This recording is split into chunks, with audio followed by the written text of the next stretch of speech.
नमस्कार दोस्तों, स्वागत है आपका मेरे YouTube चैनल पर। आज हम सुनेंगे गोलू देवता की कहानी।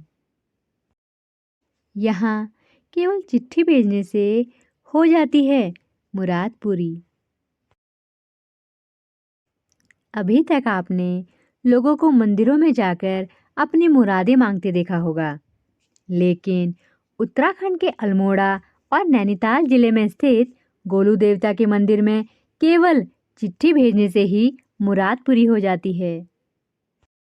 इतना ही नहीं, गोलू देवता लोगों को तुरंत न्याय दिलाने के लिए भी प्रसिद्ध हैं। इस कारण इन्हें न्याय का देवता भी कहा जाता है। तो चलिए जानते हैं गोलू देवता के बारे में और सुनते हैं उनकी कहानी। जैसा कि आप सभी जानते हैं, उत्तराखंड को देवभूमि भी कहा जाता है। आज हम सुनेंगे कुमाऊं के गोलू देवता की कहानी, जिन्हें न्याय का देवता भी कहा जाता है। तो चलिए शुरू करते हैं गोलू देवता की कहानी। गोलू देवता। कुमाऊं में प्रसिद्ध गोलू देवता की सच्ची कहानी। गोलू देवता की कहानी। गोलू देवता, जिन्हें न्याय का देवता भी कहा जाता है। गोलू देवता अपने न्यायप्रिय स्वभाव एवं सभी की कामनाएं पूर्ण करने के कारण विश्व प्रसिद्ध हैं। ऐसी लोक कथा है कि गोलू देवता कत्यूरी राजवंश के राजा झालूराय की इकलौती संतान थे। राजा झालूराय एक न्यायप्रिय, दयालु और तेजस्वी राजा थे। उनकी 7 रानियां थीं, परंतु एक भी संतान ना थी। उनको अपना वंश आगे ना बढ़ पाने का डर था, जिस कारण वह काफी चिंतित रहते थे। एक दिन राजा एक ज्योतिष से मिले, जिसने राजा को भगवान भैरव की तपस्या करने को कहा। इसके बाद राजा ने घनघोर तपस्या कर भगवान भैरव को प्रसन्न किया।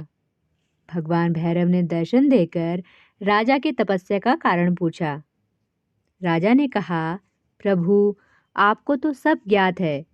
मेरे पास सब कुछ है, 7 रानियां भी हैं, पर एक से भी संतान सुख प्राप्त नहीं हुआ है।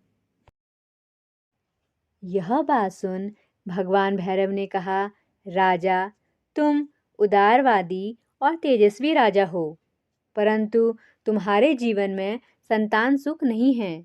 पर क्योंकि तुमने मुझे प्रसन्न कर संतान सुख का वरदान मांगा है, तो मैं तुम्हें निराश नहीं करूंगा।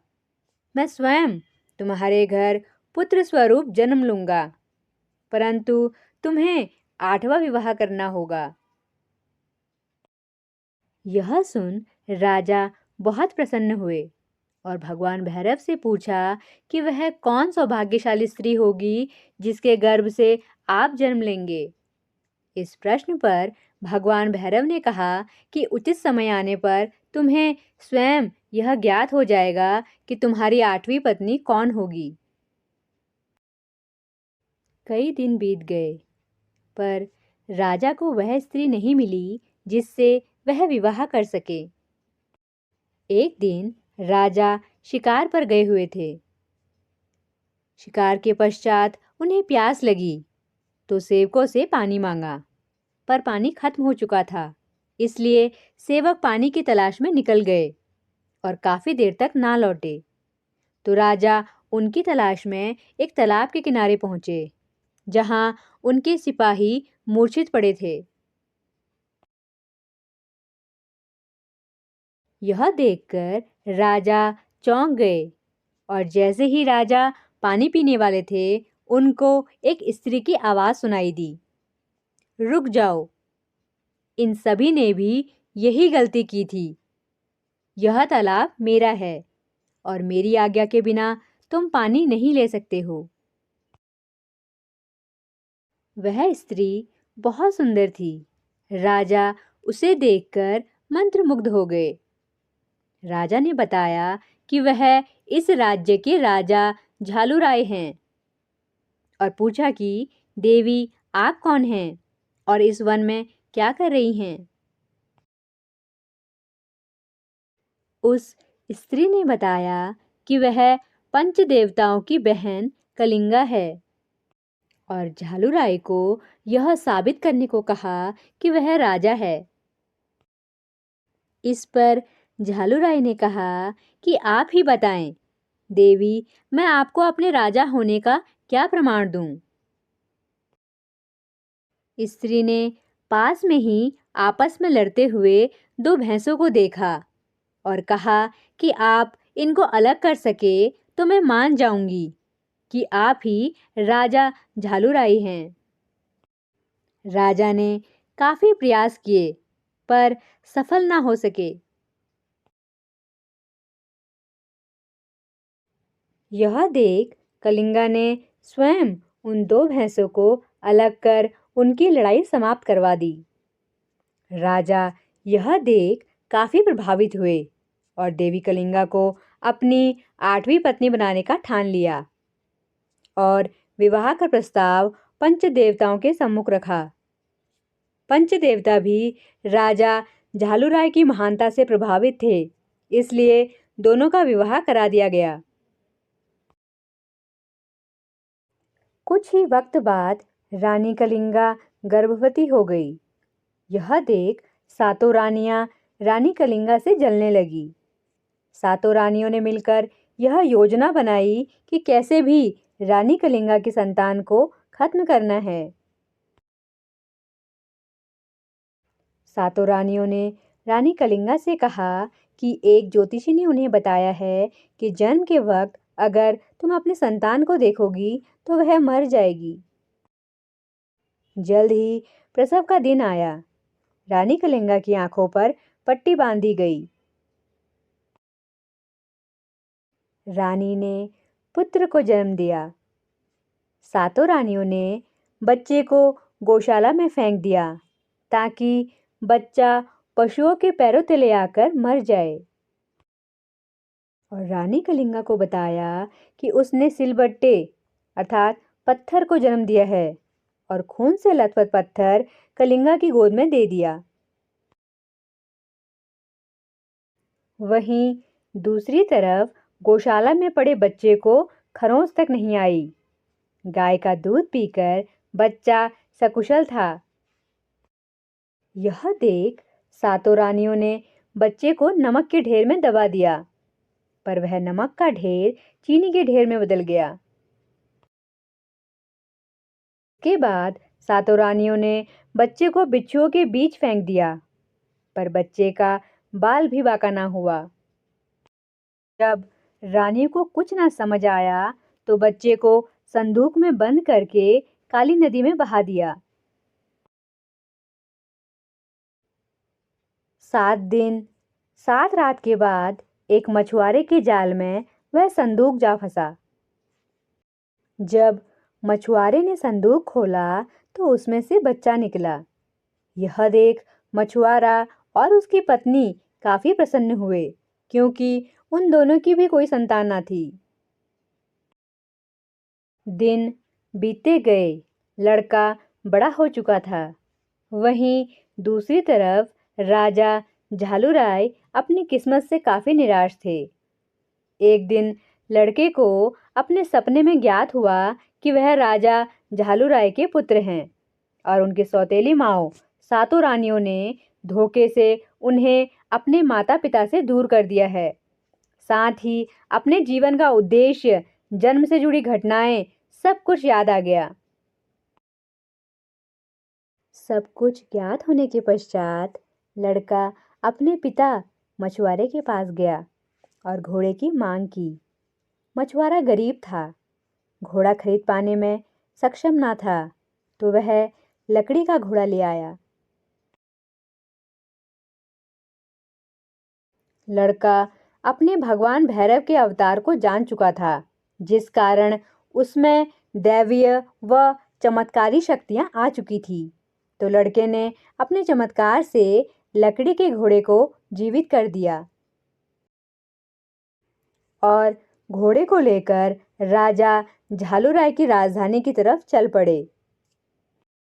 राजधानी के समीप ही एक तालाब के किनारे सातों रानियां बैठी हुई थी। यह देख लड़के ने अपने घोड़े को फिर से लकड़ी का घोड़ा बना दिया और रानियों के पास जाकर बोला कि हटो यहाँ से, मेरे घोड़े को पानी पीना है। रानियां यह देखकर हैरान थी कि लड़का काठ के घोड़े को पानी पिलाने लाया है। उनमें से एक रानी बोली कि बालक, तुम पागल हो क्या? लकड़ी का घोड़ा कैसे पानी पी सकता है? यह सुन लड़का बोला, अगर इस राज्य की रानी एक सिलवट्टे को जन्म दे सकती है तो क्या मेरा लकड़ी का घोड़ा पानी नहीं पी सकता है? रानियां लड़के का दुस्साहस देख काफी क्रोधित हुई और लड़के की शिकायत राजा से की। लड़के को पकड़कर राजा के सम्मुख महल में लाया गया। राजा ने लड़के से पूछा कि क्या तुम्हें इतना भी ज्ञात नहीं है कि काठ का घोड़ा पानी नहीं पीता है? इस पर लड़के ने कहा, राजन, जब इस राज्य की महारानी एक पत्थर को जन्म दे सकती है तो क्या मेरा लकड़ी का घोड़ा पानी नहीं पी सकता? साथ ही लड़के ने बताया कि वही राजा की इकलौती संतान है जिसे सातों रानियों ने मिलकर मारने की कोशिश की थी। साथ ही भगवान भैरव और राजा के बीच हुई बातों के बारे में बताया जिसे सिर्फ राजा झालूराय ही जानते थे। सब बात सुनकर राजा को लड़के की बातों पर यकीन आ चुका था कि वही लड़का उनकी संतान है। साथ ही क्रोधित होकर सातों रानियों को कारावास में डाल दिया। तो रानियां चीखने पुकारने लगी व रानी कलिंगा और राजा से क्षमा याचना मांगने लगी। बालक के कहने पर राजा ने सातों रानियों को माफ कर दिया। कुछ वक्त पश्चात बालक युवा हो चुका था। राजा झालूराय के पश्चात उन्होंने राज्य का भार संभाला और अपने तुरंत व सही न्याय के कारण ही उन्हें न्याय का देवता कहा गया। यही बालक आगे चलकर गोलू देवता, ग्वाल महाराज, गोलजू, गोलजू देव और गौर भैरव, शिव, गोलू इत्यादि नामों से प्रसिद्ध हुए। पूरे कुमाऊं क्षेत्र में गोलू देवता काफी प्रसिद्ध हैं। प्रदेश में इनके कई सारे मंदिर हैं। गोलू देवता का प्रसिद्ध मंदिर उत्तराखंड राज्य के अल्मोड़ा जिले के चितई नामक स्थान पर स्थित है। यह मंदिर अल्मोड़ा शहर से 10 किलोमीटर की दूरी पर स्थित है। गोलू देवता का प्रसिद्ध मंदिर। मान्यता है कि इस मंदिर में जो भी व्यक्ति कोई मुराद लेकर आता है वह जरूर पूरी होती है। साथ ही कोई अगर न्याय की आस में यहाँ आता है तो गोलू देवता के दर्शन करके उसको जल्द ही न्याय की प्राप्ति होती है। गोलू देवता की जय हो।